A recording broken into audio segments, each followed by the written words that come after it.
Today. Of course, today the focus is going to be on power transformation with R.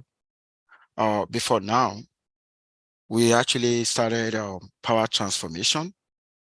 The idea behind power transformation is, there's a violation of absorption, and we basically want to fix the problem.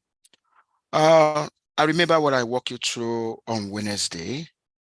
Um, you know, where I walk you through how to fix violation due to outlier.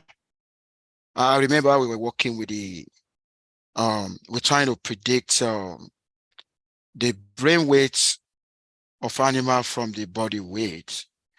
And we realized that, we got the presence of two outliers. We're able to identify two outliers, the African elephant and the Asian elephant. And of course, we believe that if outlier is present in a data set, of course, that could be damaging, okay? And because of that, we made an attempt to fix the problem. Of course, we realized that the presence of the outlier led to the violations of even linearity, normality. Of course, we conducted a diagnostic testing, trying to use a QQ plot and the residual plot. And of course, we realized in the data assumptions of linearity was violated, assumptions of normality was violated, and assumption of constant variance was actually violated. And because of that, we actually considered a different form of transformation that is basically going to work.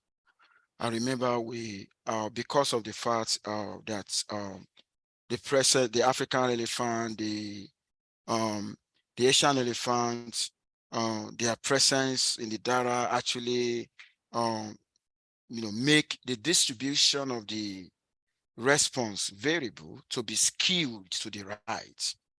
So which means there's a positive skewness. And if there's a positive skewness, of course, it means there's going to be violations of normality because the distribution is no longer symmetric. So because of that, attempt was made to actually transform the response variable. Why do we need to transform? The attempt was made to transform the two variables involved, the brain weight and the body weight, and we try log, we try square root, we try the method of transformation that can actually compress the data because of the positive skewness. Okay, if the data is skewed to the left, then I'm basically going to be looking for an intervention that will blow it out so that it's going to go to the center. Like I can square, I can do whatever. And I think I also walk you through what if in a situation where we got a violations of normality, and in a situation where the violation or where we got violations of normality, we're going to be considering transforming the response. Why are we choosing response variable? Because the response variable, which is the brain weight, is the one that is subject to variation. It's random. Why the body weight is fixed, because in regression analysis, the explanatory variable is assumed to be fixed, and the response variable is random. And why is it that response variable is random? Because the response variable depends on the fixed factor and the error. So the response variable is subject to variation, and it is required that the probability distribution of the response variable should also be, is also going to be the probability of residual, the probability of the error. Okay, so if there's a violation due to normality, then it means when error do not follow normal distribution, I'm going to say that again. If there's a violations of normality, that implies error does not follow normal distribution. When error do not follow normal distribution, it means the error does not behave well. Okay, then it means the response variable as well, the distribution of the response variable will not also be normal. And that is the reason why when error, when there's a violation of normality, what we are telling the world is that the distribution of the error is no longer normal. And if the distribution of the error is not normal, the distribution of the response variable is not normal. I remember when I was walking through assumptions of linear regression, when I said when error follow normal distribution, the implication is that the y, the response variable, given any predator will also follow normal distribution. And that is the reason why the idea of box cause was used. On Wednesday, the idea of box cause was used because we actually want to transform the response. Okay, because the problem that, you know, the problem that we're experiencing now is a violations of normality. And the takeaway is when the normality assumption is violated, then we should consider transforming the response variable. Does that make sense? Okay, now today, I'm going to walk you through the transformation. How do we do that in R? Okay. And of course, and I'm going to revisit, I'm going to talk about transformation families. Okay, we got a lot of packages in statistics, okay, to fix the problem. Okay, the first one is, okay, transforming the response. If I want to transform the response, of course, I said that we can use a box cause transformation. When we load a package in R, mass, M-A-X-S, okay, so the box cause command, you know, in the package that I mentioned now, actually implements the box cause method of finding a power transformation. So which I'm actually going to walk you through. Okay, so we have some other, apart from the box cause, we also have other form of interventions that work, but the box cause is popular. Okay, nobody knows. Maybe somebody in this class tomorrow will give us an improved method of transforming the response variable that will even better than the box cause. Okay, so we see on the transformation, families, and at times we may transform the predator. It may not be response, but let me tell you this: situation where we are transforming our predator, maybe there's a violation due to linearity. Does that make sense? But what I know is if there's a violation due to normality, what we normally consider transforming is a response. But what about other violations? Okay, so we can also think, and that's why at times you're basically going to see some response variable, some predator variable, they're going to have log, some will have a square root. Okay, so stuff like that. So we actually have a package in R to investigate that, okay, which I'm going to present to us today.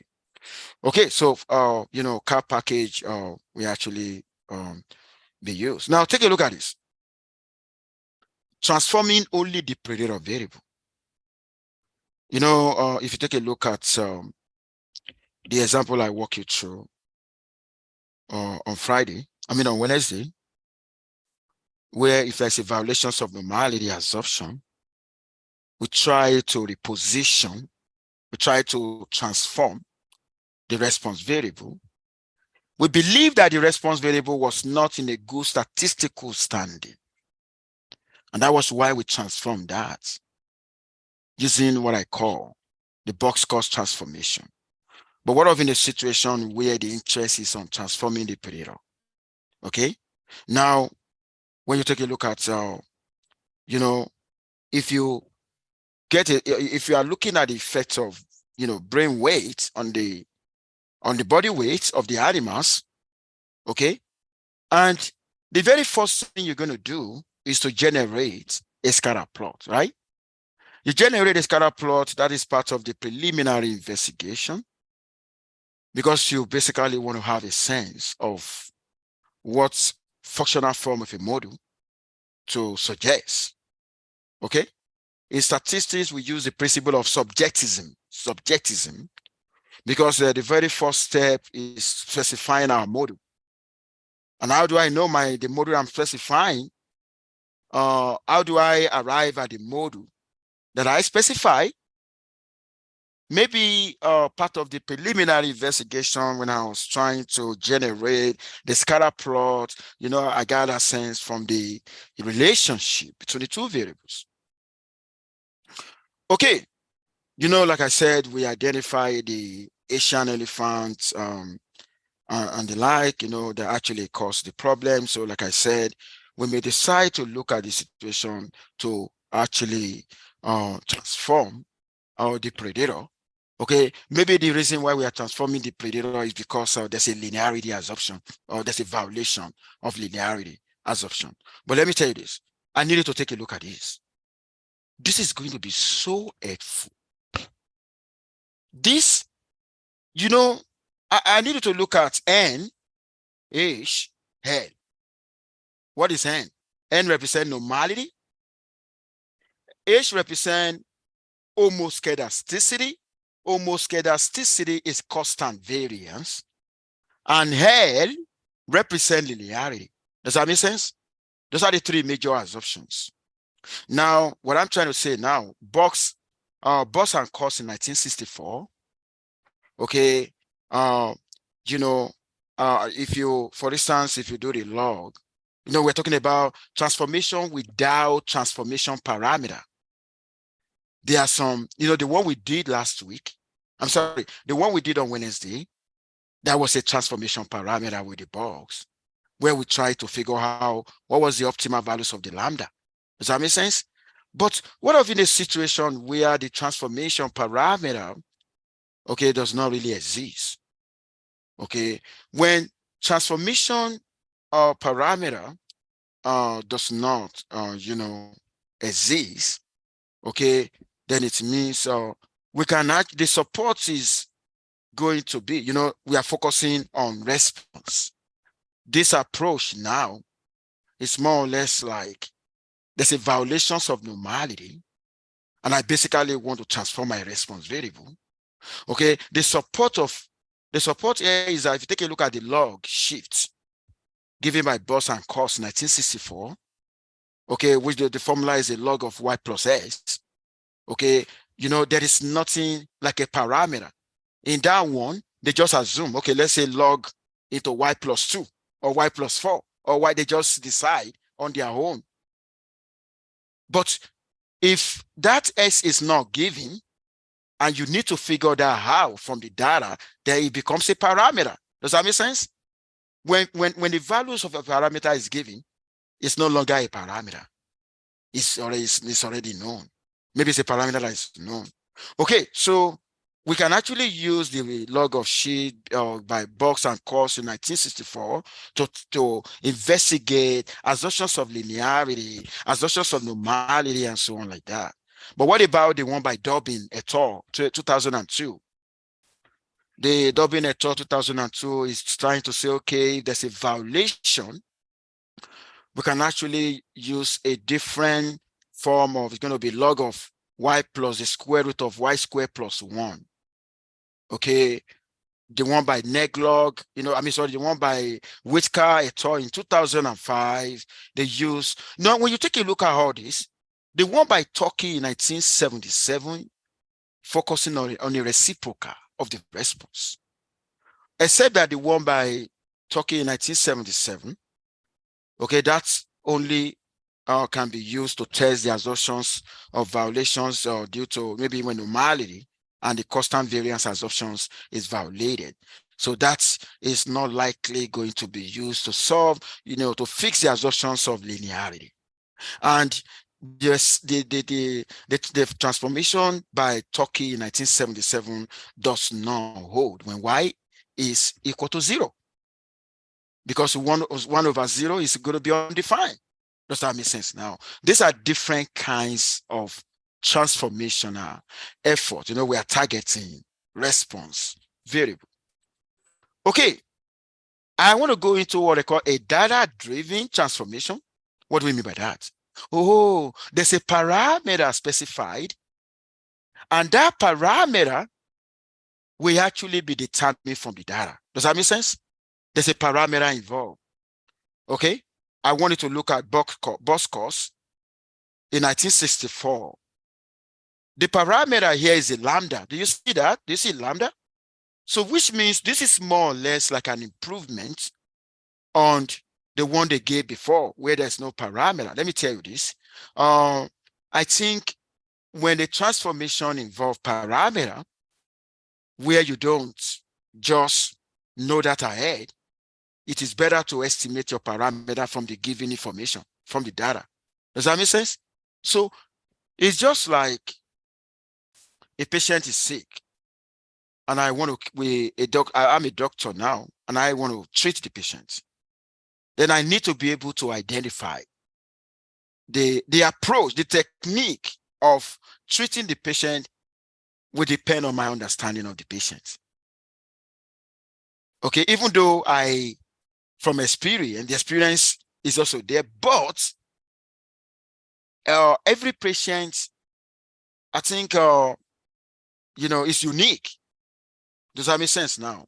Now, what I'm presenting to you now, there are different kinds of, data-driven transformation. Each of these transformational efforts is actually as parameter lambda that you're basically going to figure out from your data. Does that make sense? So we have from Boscos in 1964 up to Feng and Hani in 2016. Bickel and Doxon in 1981, Johan Johnson 2000, Medina et al. 2018, Meili 1976, John and Draper 1980, Yang in 2006, and up to Kemaski and the like 2013. But let me tell you this: the reason why Boscos is popular. Do you know I can use Boscos? Let's assume that there's a violation of normality. There's a violation of linearity. There's a violation of constant variance. Then the Boscos can actually be used to simultaneously fix the problem. And that was why, take a look at that. N, normality. H, almost scarcity, that we call the constant variance. And L, linearity. The Boscos transformation can be simultaneously used to fix those three problems. Does that make sense? Now, when you take a look, okay, go ahead.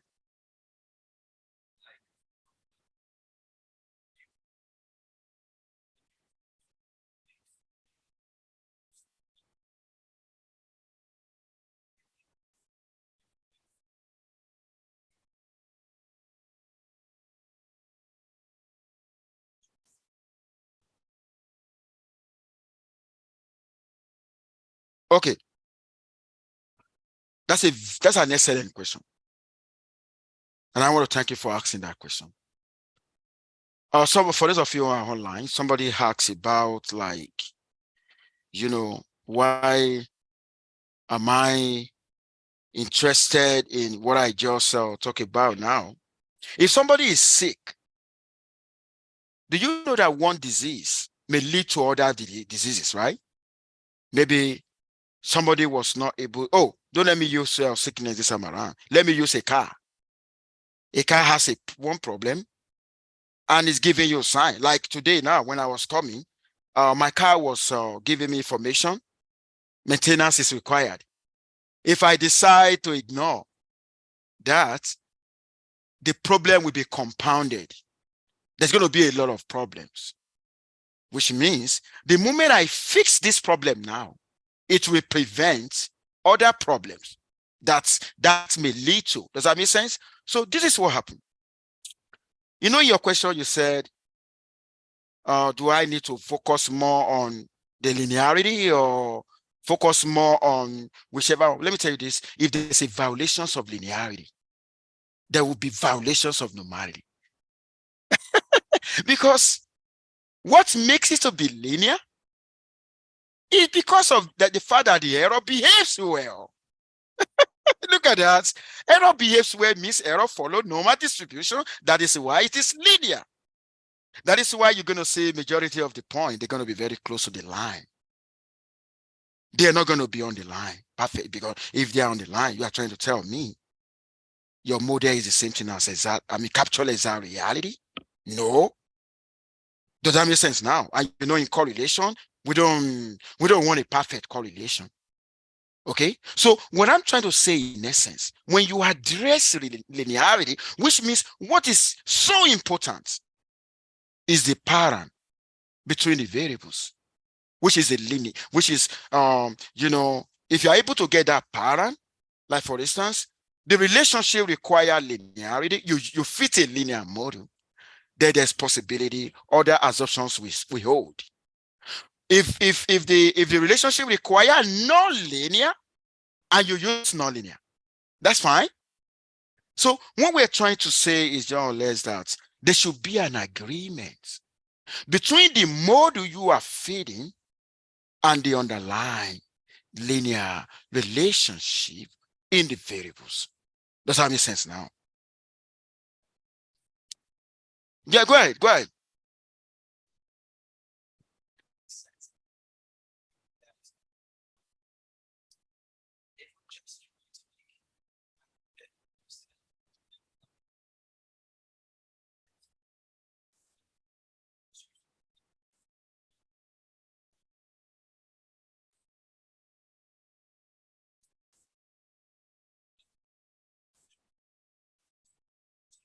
Oh my God, you're going to see it now. We'll do it.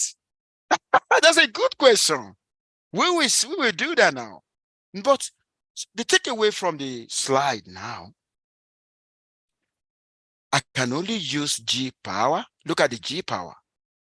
The only thing G power can do for me is to investigate normality. I cannot use G power for fixing linearity or fixing heteroscedasticity. And that is why box cause is, you know, is very, very popular, because the box cause can actually be used to fix all the problem. Now, I want to come into this now. Normality, homoscedasticity, and linearity, of course, before you start fixing a problem, you need to first investigate, you know, whether there's a problem, right? If there's no problem, why am I trying to solve a problem? I'm just wasting my time, waste of resources. And that was what we did last week, right? That called regression diagnostics. So which means we got a way in statistics to investigate whether assumptions of normality hold. Okay, I can get a, you know, the QQ plot of residual. I can look at the histogram of residual. I can also do Shapiro-Wilk test of normality. I can do quantile. You know, there's a lot. That's a fact check. If I want to investigate whether constant variance hold, I can do Brecht-Pegan test. I can do residual. I can look at the residual plots. If I want to know whether the linearity assumption hold, I can look at the scatter plot, right? Okay. And I can also look at the residual plots. Okay, just take note of that. Okay, we have core functions in R, okay, that will enable us to compare. Take a look at this. Do you know the question you just asked me now? Transform compare, where we compare two differently transformed models. You transform a particular module using two different approaches. How do I know which one is a better one between Boscos in 1964 and the one by Feng and Ani 2016? How do I know which transformation and efforts work? Of course, we have a package now that we're basically going to call transfer compare. Does that make sense? But I'm actually going to show you today. Then we also have transfer underscore linear LM that compare the untransformed model with a transformed model. Okay. And we also have a diagnostics. Now I will quickly take you to an example now. Okay. You know, in this practical, a practical question for the head of a university could be how study fees raise the university net assets. Okay. Both variables are metric. Thus, a linear regression could help. We were not saying it's basically going to help. We say could help. That depends on whether assumption hold. Does that make sense? Okay. We actually load a library, because if you load that library ECDAT, you're basically going to have the access to the data. The name of the data is university. Now, when you run a linear model now you're going to like what I want to do now. Okay, you are looking at the effect of study fees. I don't know, maybe study fees, maybe tuition, I don't know, on the university asset. You run a linear regression model, right? And you now want to use a transfer package to help find a suitable transformation if there's a problem, right? This is what you're going to do. You just write assumptions, LI, as in whatever you use to save your model. I use LIN mode there, right? I'm just going to say assumptions. But before you do this, you need to first load a transfer package. Okay? Oh my God, this is what you're going to see. Let's talk about this guy now. Oh my God, let's talk about this guy. We got a lot of transformational efforts here that is being compared. Okay? This can be grouped into two: normality and homoscedasticity. Now, if somebody want to recommend, can somebody tell me what to recommend? Which transformational efforts fix the problem? Can somebody tell me? And another thing is there a problem with this data? Because you need to first identify whether there's a problem. And the only way to tell whether there's a problem, look at the untransformed model. Hello? You look at the untransformed model. Oh, give me 1 second. You look at this guy, untransformed model here. And you also look at the untransformed model here. Now, let's take a look at that. Untransformed model. What is the Shapiro Wiki test? Okay. I want you to take a look at the Shapiro Wiki. The Shapiro P. Do you see Shapiro P? The last column. With the untransformed model, there's a problem, right? Because the p-value associated with the Shapiro P, is 0.000 for the untransformed model. And because of that, there's a violations of normality. Don't forget, the non-hypothesis is that no violations of normality. Alternative is there's a violation. So which means if you take a look at that, there's a problem with normality for untransformed. And if you take a look at the under homoscedasticity, look at the last one here, there's also a violation. How many violations now? 2. Okay, you look at the untransformed model. Okay, but let me tell you this. If there's no problem, when you look at the tests, the two tests, the p-value of the two tests, it should be greater than 0.05 for the untransformed. Does that make sense? Now, when you now look at every other one, apart from the untransformed, those are interventional efforts. I want to ask you now, which intervention do you think will work? The intervention that will return a p-value greater than 0.05. Does that make sense?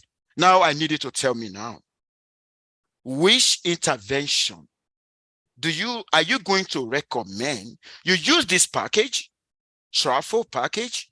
Which transformational effort do you think is going to solve that address the two violations? Can somebody tell me?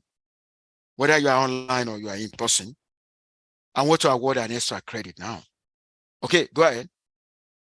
Okay, lock shift. Like we're going to look at the lock shift. Okay, the lock shift is in the first one, right? Okay, now the lock shift. So, if you look at the normality, the p-value is even high, right? Which makes sense.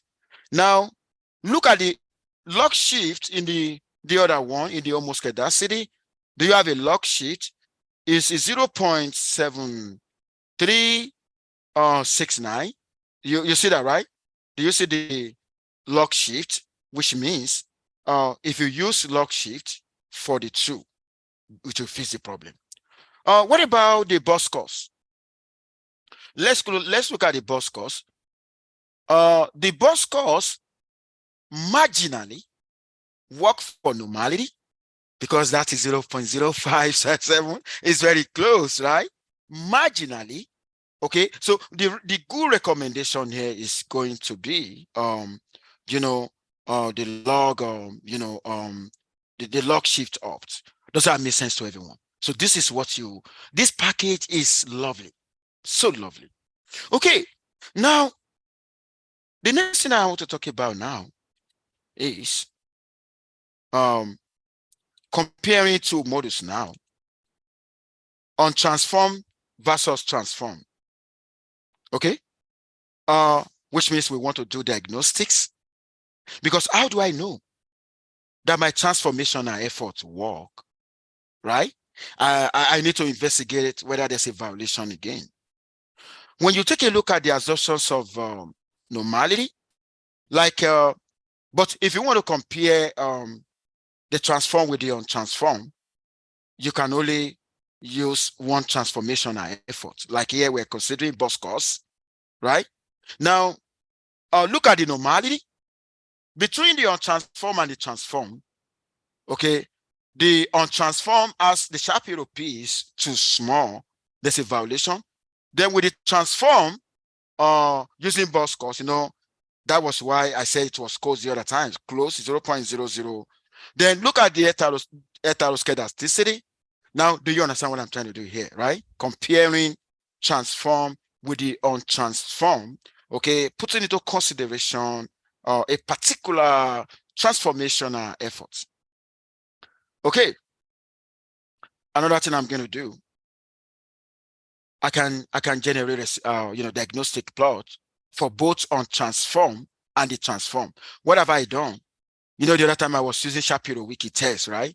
But this time around, I'm trying to use a diagnostic tools.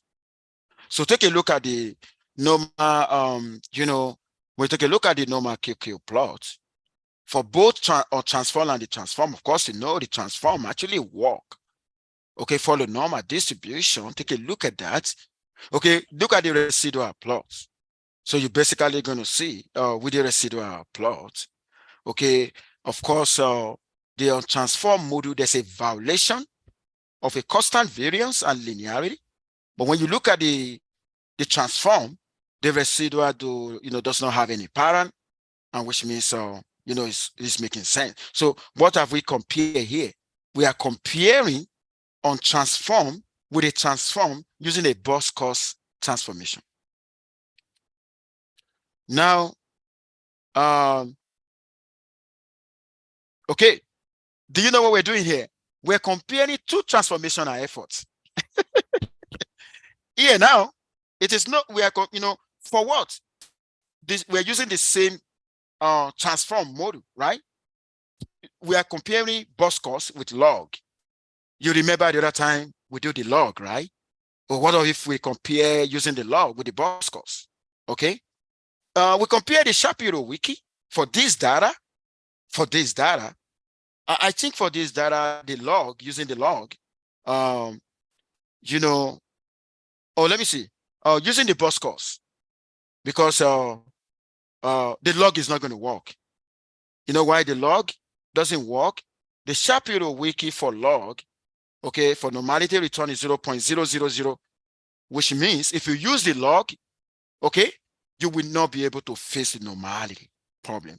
But if you use the bus course, the normality problem will be fixed. Do you see the p-value? Now, if you want to talk about the eta, the eta scadarticity now, we use a Berge-Pagan test. That's a Berge-Pagan test that we're actually we're conducting after using two transformational efforts. It's just like you basically want to you've used two different approach to fix a problem, and you are trying to compare approaches. Which one work better?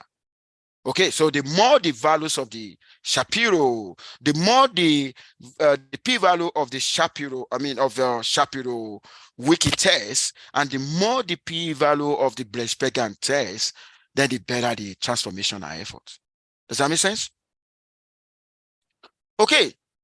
Do you enjoy the transfer package? Very easy, very, very easy. Go ahead.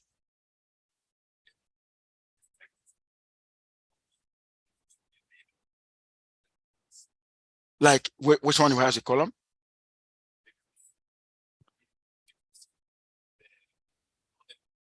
Yeah.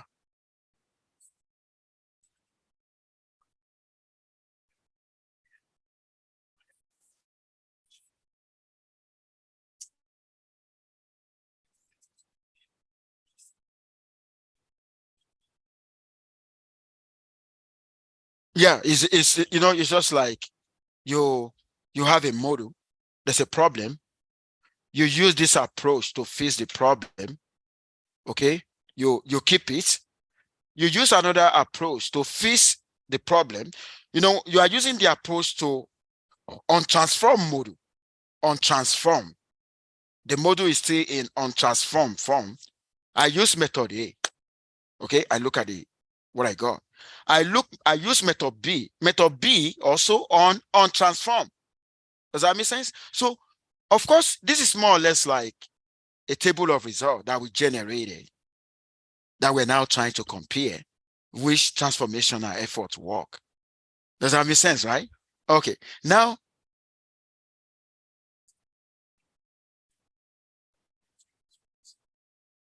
exactly, because this is more or less like uh this is a way to validate the new model that you're basically going to fit. So which means, that's a good question, which means the new model that you arrive at, which is a transformed, that you now rerun that. Let's say if log work in the transformation, then you now rerun the module again using log. That's a good one. Okay. I told you the other time, the bus course transformation actually work, transforming the response.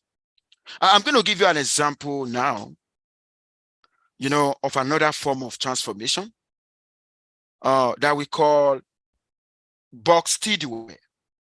Let me tell you this. Box-Tidwell will tell us if I have more than one predator in a model, Box-Tidwell can tell you which one to transform. I'm going to say that again.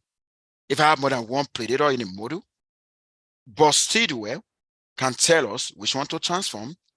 Take a look at this. We're looking at the effect of income, education on prestige.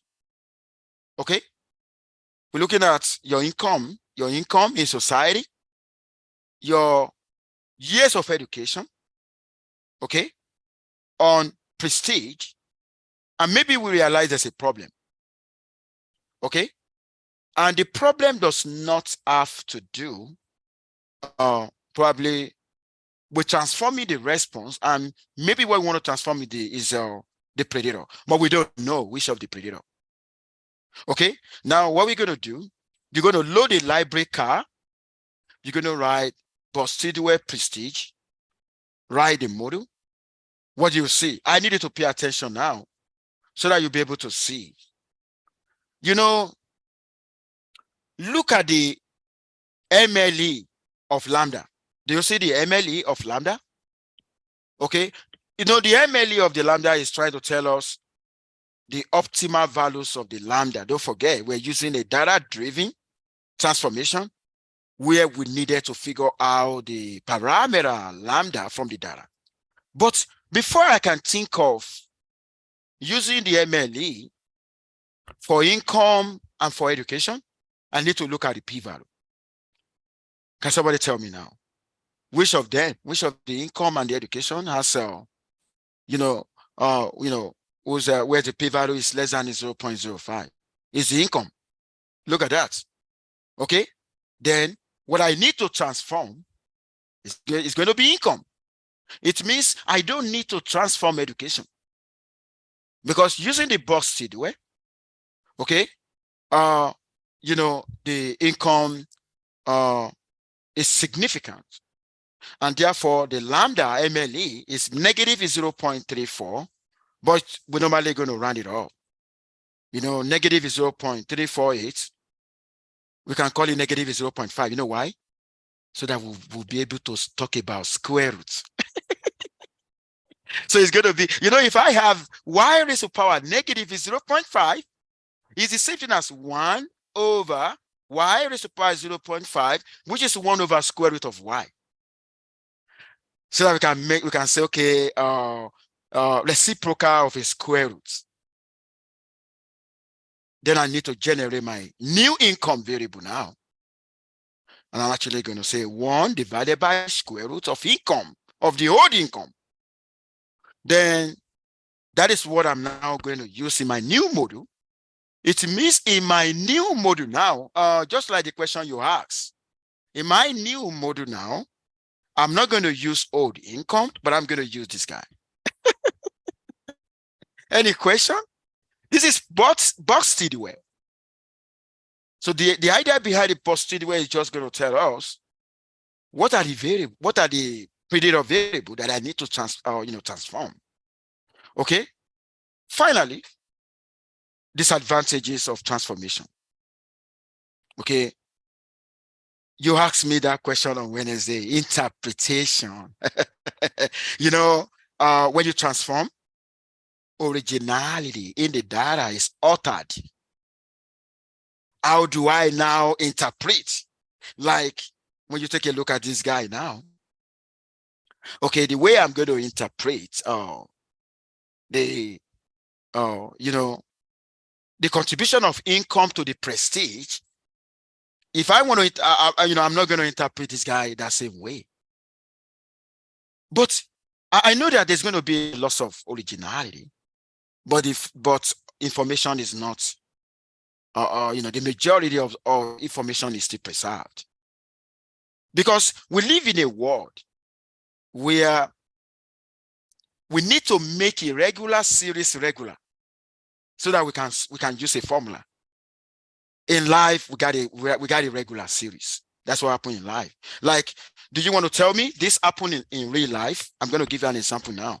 Does this happen in real life? No. This is an arithmetic series, right? This does not happen in real life.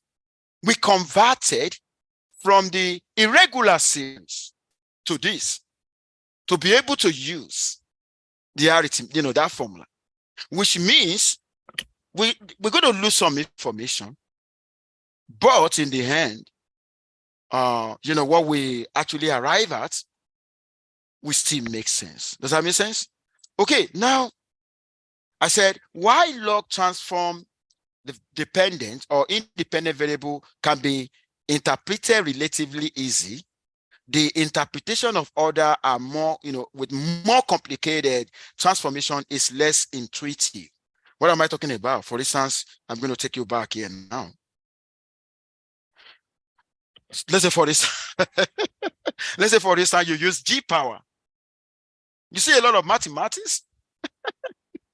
So if you now want to make an interpretation of that, oh my God, so that is exactly what we're talking, what we're talking about. Okay, so we are aware of that. And that is why we said our model does not capture exact reality. Okay? So how will you, for example, interpret the regression coefficient after dependent variable has been transformed as 1 over square root of y? Just like this guy here. You see that now? Then if you use a lambda from a bus course directly without rounding, the other time what we got from bus Tidway was negative 0.34. But for it to make sense, we round it up. Like, okay, we do negative 0.5. Okay, if you have left it the way it was, how will you interpret that?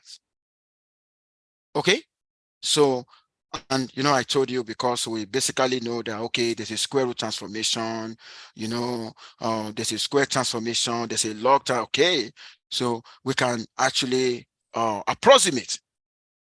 We live in a world of approximation. I'm going to say that again. We live in a world of approximation. Nobody anywhere in the world, have the perfect knowledge of the situation. Does that make sense now? So that is why we know that there's going to be a trade-off. Whatever we do, there will be trade-off. So no method is I'm going to say no method is the best method forever. So every method has limitation. You know why every method has limitation? Because they have assumptions. Assumptions lead to limitation. Any question? This is where we're going to stop today. Do you guys enjoy the story? Because statistics is like a story. But I believe what we did today, travel package, oh my God, work great. Travel package work great. Okay, so I'm going to grade the makeup this weekend. Like I said, I'm going to share with you your result that you get in the makeup. And I will now put a message on the announcement section that, do you want me to consider it? Okay, so please watch out. But the makeup is going to have a weight of 70%. What you've done because the midterm is going to have the weight of 30%. I'm only going to use that if you are able to improve on your score in the makeup. But if somebody, I know that person is not in this class. So if somebody scored poorly in the makeup, then I'm going to retain the previous score. Does that make sense? Okay. Is there anyone who want to ask question before I go? Those of you online too, do you have anyone who want to ask question? Yeah, go ahead.